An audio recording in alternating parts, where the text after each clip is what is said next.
So back on the KNT mill, we got a bunch of blanks, a little bit over 3 inches. It's about, I would say, 1/8 of an inch.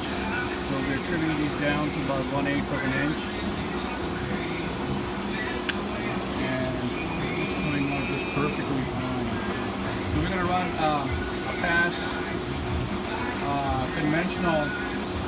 Then on the return, we're going to do a climb mill, and that will hopefully clean out anything. You don't want to do a climb mill on this. I mean, at least my experience is climb mill is going to break a cutter.